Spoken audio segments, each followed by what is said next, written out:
Il Gompa di Marigar fu costruito e decorato sulla base di un'idea, un'intuizione o un desiderio espressivo del maestro Chogyam Namkhen. Tutti quanti i suoi aspetti formali, a partire dalla sua disposizione nello spazio, il suo, per esempio, essere rivolto a est dal punto di vista dell'ingresso, la sua forma ottagonale, la sua forma a tenda con una volta che tende a proiettarsi verso l'alto, la lanterna centrale, eccetera, eccetera, sono tutti aspetti che hanno la funzione di rappresentare prospettive e principi dell'insegnamento, in questo caso nella sua forma Dzogchen. Il Gompa, cioè il tempio, diventa una rappresentazione in miniatura dell'intero universo, del cosmo. Diventa un oggetto di contemplazione nel quale tutto l'esistente è simbolicamente rappresentato. Al tempo stesso presenta questa tensione verso l'alto che simbolicamente evoca e riproduce la tensione verso l'illuminazione, verso l'affrancamento del divenire del mondo, dell'essere sottoposti impotenti al ciclo della trasmigrazione, per uscire verso l'alto, per lasciare dietro di sé non tanto l'esistenza del mondo stesso, non tanto per far cessare il mondo manifesto, piuttosto per realizzare che in fondo, alla fine, è la comprensione che l'individuo ne ha che produce la distinzione tra liberazione e schiavitù. Contemplando e entrando nel Gompa di Marigar, tutte le decorazioni, tutta la struttura dell'edificio è progettata e concepita come un insegnamento non verbale e quindi simbolico, un insegnamento che vuol far trasparire l'oltre rispetto alla percezione normale dei visitatori. Intorno alle facciate, alle 8 facciate, gli 8 lati del Gompa sono mostrati, sono dipinti un gran numero di personaggi, di maestri rappresentativi di tutto l'insegnamento presente nel mondo himalayano. Una delle funzioni della presenza dei maestri è quella di mostrare come tutto ciò che è produttivo e valido e corretto per il progresso verso l'illuminazione ha dignità di essere rappresentato e di essere presente. La presenza di questi maestri può rappresentare, per chi abbia una propensione alla devozione, una sorta di benedizione, la presenza di un influsso spirituale che quella figura, non importa se intesa come essere umano o come essere trascendente, per così dire,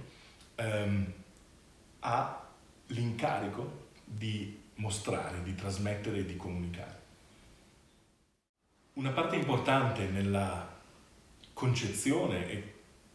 e realizzazione del Gompa è assegnata alle rappresentazioni scritte di mantra della tradizione tibetana. I mantra sono sillabe sonore, sono riferimenti a dei suoni che per loro stessa natura, senza necessariamente riferirsi a un significato, sono considerate foriere di una benedizione, un contatto della mente di chi li ascolta o chi ne contempla la forma scritta con l'insegnamento. Si può, come dire, considerare che la vista stessa dell'iscrizione di questi mantra sia quello che in tibetano si chiama il tongro, cioè la liberazione alla vista, cioè un contatto visivo che instilla o pone una causa di liberazione in coloro che li vedono. Alcune di queste sillabe sono fortemente simboliche, seminali per così dire, cioè portatrici di una sintetizzazione estrema dell'insegnamento.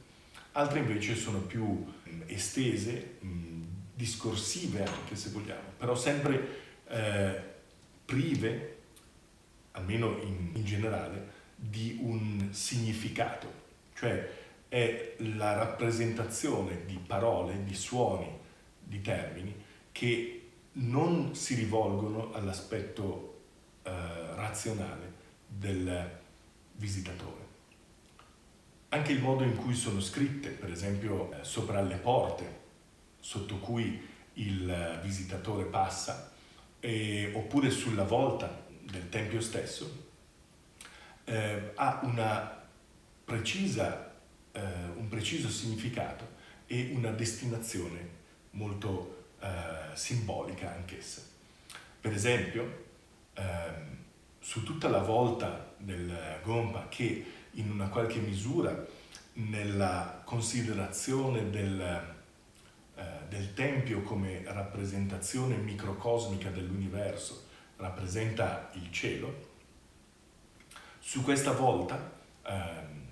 divisa in vari spicchi e colorata in modi diversi, sono iscritti attraverso uno specifico tipo di grafia delle lettere tibetane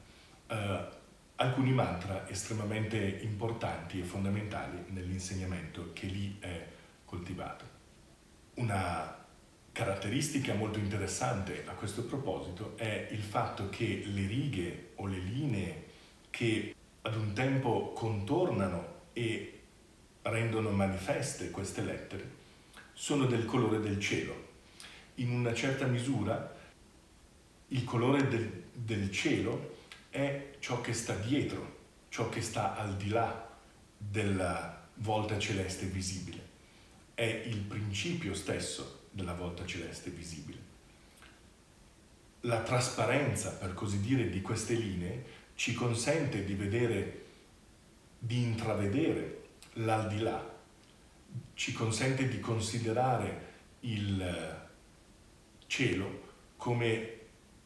uno schermo su cui si proiettano queste lettere. Nulla di più efficace per mostrare come debba essere inteso un simbolo, come debba essere intesa l'arte tradizionale tibetana. Le sillabe del mantra, nell'alfabeto Papa quadrangolare, che risaltano dello stesso colore di quelle tinte di fondo, e quindi bianco, verde e rosso, sono disposte ciascuna ove appropriato. Il colore alla base di tutto, ossia quello che si intravede tra una lettera e l'altra e ne delinea i contorni, è l'azzurro luminoso del cielo e rappresenta il sacro principio secondo cui, anche se la condizione ultima di tutti i fenomeni non è diversa dalla natura dello spazio, in quello stesso spazio vuoto le sillabe dell'ininterrotta manifestazione illusoria appaiono chiare, pure e limpide, come costellazioni che brillano nel firmamento.